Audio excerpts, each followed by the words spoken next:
So you talk about corporates a lot, and that being something you hadn't seen a lot of before up until this point when it came to AI. Like, how have enterprises? Obviously, one shift is them looking more at early stage startups, but how has their expectations and I guess their considerations when it comes to partnering with startups evolved because of AI over the last 2 years that you've been running GenAI Fund? Yeah. So maybe I can give you some context of what we have been doing so far Yeah. and what we have learned. So after the report, we decided that let's try it out, putting this into a structured program where we actually match the enterprises with AI startups. And the whole goal of this match is to drive a POC opportunity, a proof of concept, where the enterprise can test, can validate with the startups to see if this can drive certain tangible business outcome for their business. Yeah. So we started doing that late last year. And then fast forward to today, we've probably done 300 matches between 70 plus enterprises and the 2,300 AI startups in our database and network. So that is the scale, and it's already proven that the interest is there. Yeah. And along the way, there are many things that we learn from this process. It's very, there are a lot of manual things that AI cannot do in this context. So I think one is that the enterprise AI interests continue to explode.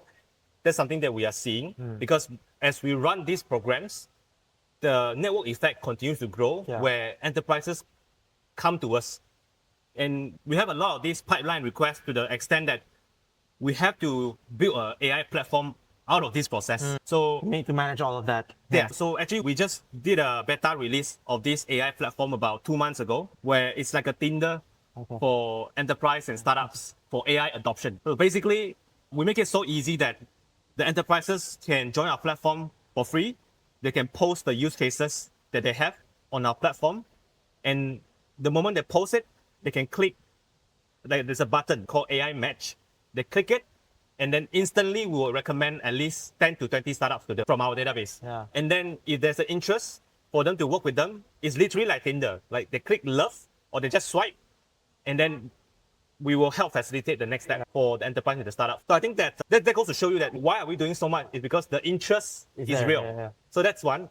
I think the second is that you can see that the enterprises, they are really trying hard to change the way they approach things. For example, we started seeing a lot of patience and co-creation process, right? So in the past, for startup to actually ask enterprises to provide anything like data or budget for experimentation, it would have been almost impossible. Right. But because of AI and the need for them to work on something that is that's going to make or break for them, there are a lot of exceptions that are being made right now. So maybe overall, from an organizational level, there are still a lot of the usual procurement process, the usual compliance that they have to go through.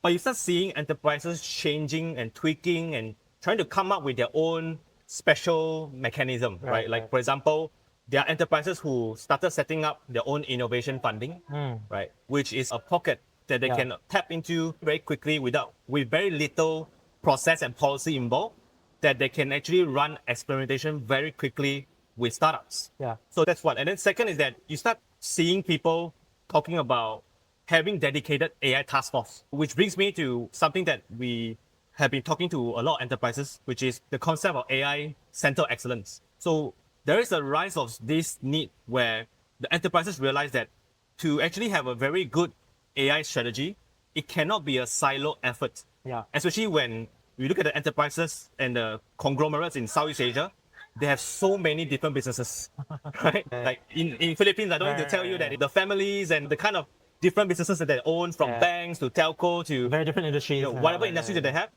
And in fact, right now, a lot of the AI efforts are siloed. Right? You have one different vendor, different business. different business. Like just a few days ago when I was here in Manila, I spoke to one enterprise and they were telling us that we have 150 AI engineers for one business unit, but I don't know about the rest, right? So everyone has their own effort and it's very siloed.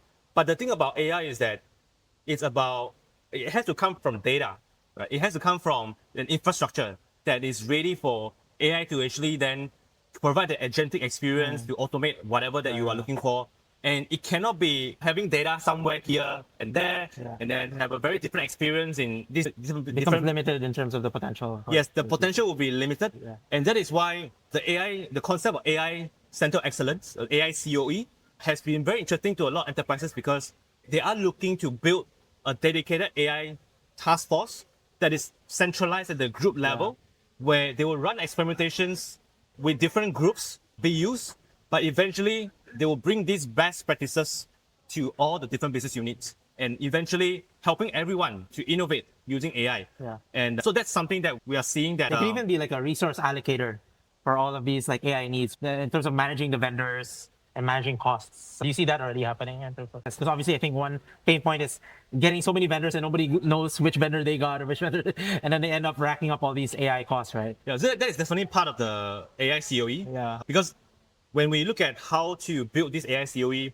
it comes into many different components, right? So you have the talent part where you have to upskill everyone, and then you have the data and infrastructure part where Right. you need to make sure that this is ready for scale.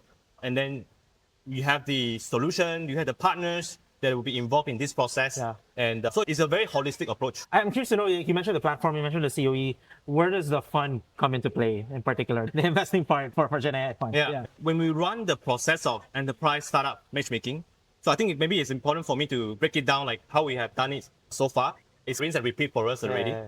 And so we always start with enterprises first, because what we believe is that we do not want to just invest and wait for the opportunity. Yeah. We want to create the market opportunity actively.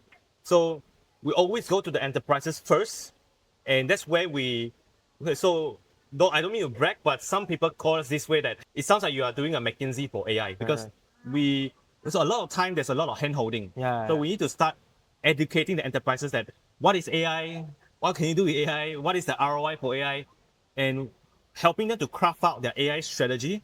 And then from there, distill it down to what are the key use cases that they want to implement. And not to be ambitious, like just for this quarter, how many use cases, like three use cases that you want to implement, and what is the ROI for that.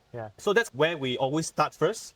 And then once we have the use cases, that's where they can post it on our platform. And we will use AI to recommend AI startups like Tinder, and startup can apply on the platform as well to solve the problems.